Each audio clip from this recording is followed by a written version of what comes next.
ഇന്ന് തന്നെ ഡൗൺലോഡ് ചെയ്യൂ. കാണൂ നിങ്ങളുടെ ഫേവറേറ്റ് ഷോസ്. അവൾ എങ്ങനെയാണ് എൻ്റെ ജീവിതത്തിലേക്ക് വന്നത്? ഇപ്പോഴത്തെ അവസ്ഥയിലേക്ക് അവളുടെ ഓർമ്മ നഷ്ടപ്പെട്ട് മാറുന്നതിന് മുൻപ് അവൾക്ക് മറ്റൊരു ജീവിതം ഉണ്ടായിരുന്നെന്ന് നിങ്ങൾ അവളോട് പറയണം. ഞാൻ മോളുടെ കൂടെ കിടക്കുന്നോണ്ട് എന്തെങ്കിലും ബുദ്ധിമുട്ടുണ്ടെന്ന് ഗോകുൽ ഇതുവരെ എന്നോട് പറഞ്ഞിട്ടില്ല.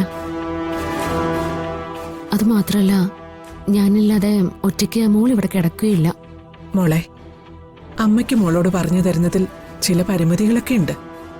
എന്നാലും ഇനിയുള്ള കാര്യങ്ങൾ മോള് കണ്ടറിഞ്ഞ് ചെയ്യണം. സ്വന്തം ഭർത്താവിനെയും അവന്റെ ആഗ്രഹങ്ങളെയൊക്കെ മനസ്സിലാക്കാൻ കഴിയുന്നവളാ യഥാർത്ഥ ഭാര്യ. പിന്നെ എന്നും ഗൗരിമോള് മാത്രം പോരല്ലോ. ഗൗരിമോൾക്ക് ഞാനും ഗോകുലും ഉണ്ടല്ലോ. പിന്നെന്താ? നിനക്ക് കൂട്ടിന് ഗോകുലുണ്ട്, ഗോകുലിന് കൂട്ട് നീയും ഉണ്ട്. പക്ഷേ ഇവൾക്കൊരു കൂട്ട് വേണ്ടേ? ഒരനിയത്തിയോ അനിയനോ വേണ്ടേന്ന്. ആദ്യം മോളൊന്ന് വലുതാവട്ടെ, ബാക്കിയൊക്കെ അത് കഴിഞ്ഞ് ആലോചിക്കാം. അത് മാത്രല്ല, എന്റെ മോൾക്കുള്ള സ്നേഹം ഷെയർ ചെയ്ത് പോകുന്നതും എനിക്കിഷ്ടല്ല. മോളെ, അത് തെറ്റായ ധാരണയാ. ഇപ്പൊ ഇവള് കുട്ടിയാ. കുറച്ച് വളർന്നു കഴിയുമ്പോ ഒരു സഹോദരനോ സഹോദരിയോ ഇല്ലാത്തതിന്റെ ദുഃഖം ഗൗരിമോൾക്കുണ്ടാവും. അങ്ങനെ ഉണ്ടായ അന്ന് അവള് നിന്നെ കുറ്റപ്പെടുത്തും. അതുകൊണ്ട് നിങ്ങൾക്കൊരു കുഞ്ഞുകൂടി വേണമെന്ന് അമ്മയുടെ ആഗ്രഹം. അമ്മമാർക്ക് ആഗ്രഹിക്കാനല്ലേ പറ്റൂ. അത് സാധിച്ചു തരേണ്ടത് നിങ്ങൾ മക്കളുടെ കടമയാ. ഇനി മോൾ ആലോചിച്ച് എല്ലാം വേണ്ടതുപോലെ ചെയ്യ്.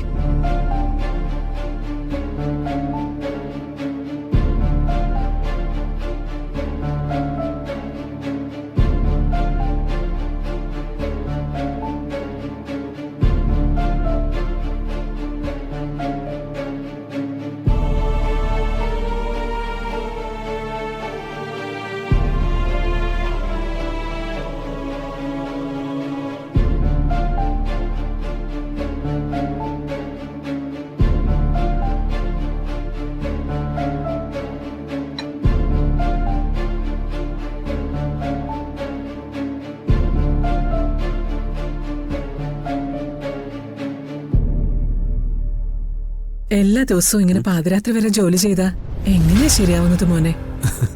എനിക്കും എന്നെ ജോലി ചെയ്യണ്ടേ അമ്മേ? ഒരു പബ്ലിക് പ്രോസിക്യൂട്ടറുടെ മാനസികാവസ്ഥയെപ്പറ്റി അമ്മയ്ക്ക് എന്തൊക്കെ അറിയാം?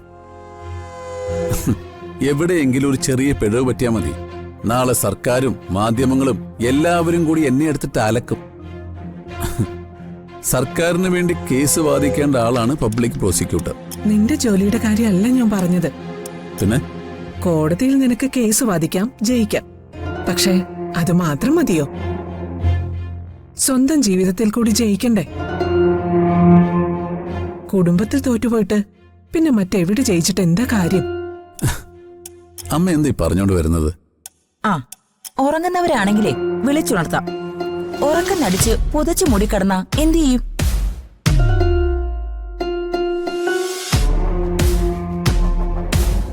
ഞാൻ എന്തെങ്കിലും പറഞ്ഞ ഉടനെ നീ എന്റെ നേരെ ചാടിക്കടിക്കാൻ വരും. ഇല്ലെങ്കിൽ നീ എന്നെ തല്ലും.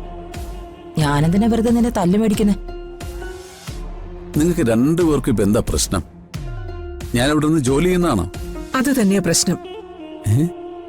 ഒരു ദിവസം പോലും അവൾ ഉറങ്ങുന്നതിന് മുൻപ് നീ ആ മുറിയിലേക്ക് ചെല്ലുന്നില്ലല്ലോ. അവള് നിന്റെ ഭാര്യയല്ലേ? അവളിപ്പം പഴയതുപോലെയൊന്നും അല്ല.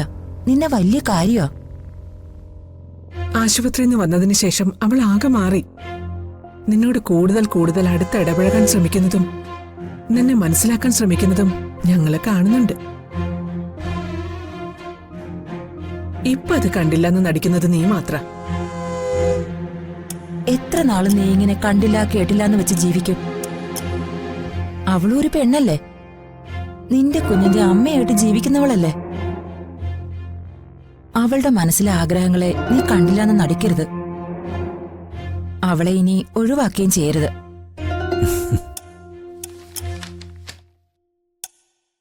നിങ്ങൾ രണ്ടുപേരും പറയുന്നതൊക്കെ ശരിയാ. സമൃദ്ധിയുടെ മനസ്സിന് നല്ല മാറ്റമുണ്ട്.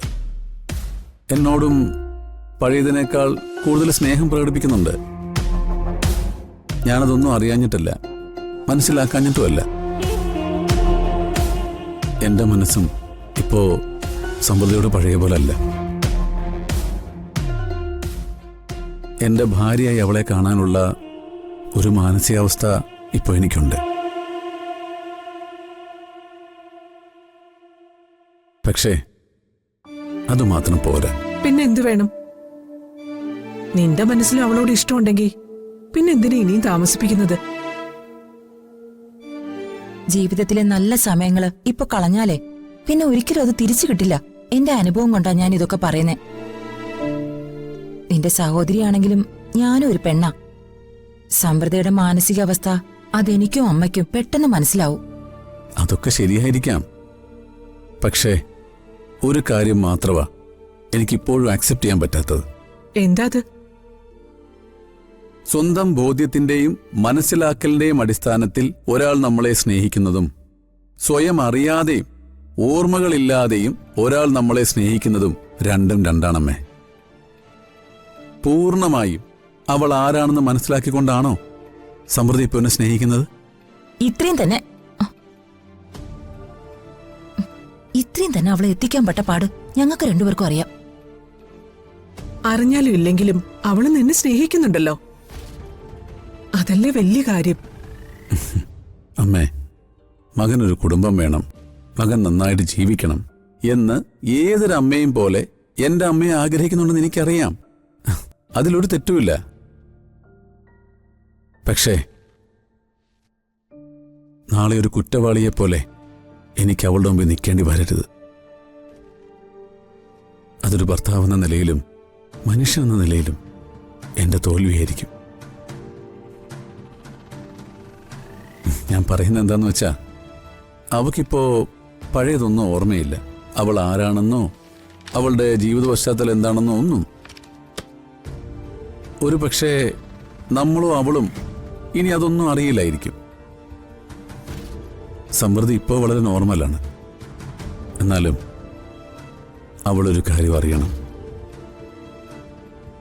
അതമ്മയോ നീയോ ആരെങ്കിലും അവളോട് തുറന്നു പറയണം. എന്ത് കാര്യം? അവൾ എങ്ങനെയാണ് എന്റെ ജീവിതത്തിലേക്ക് വന്നത്, ഇപ്പോഴത്തെ അവസ്ഥയിലേക്ക് അവളുടെ ഓർമ്മ നഷ്ടപ്പെട്ട് മാറുന്നതിന് മുൻപ് അവൾക്ക് മറ്റൊരു ജീവിതം ഉണ്ടായിരുന്നെന്ന് നിങ്ങൾ അവളോട് പറയണം.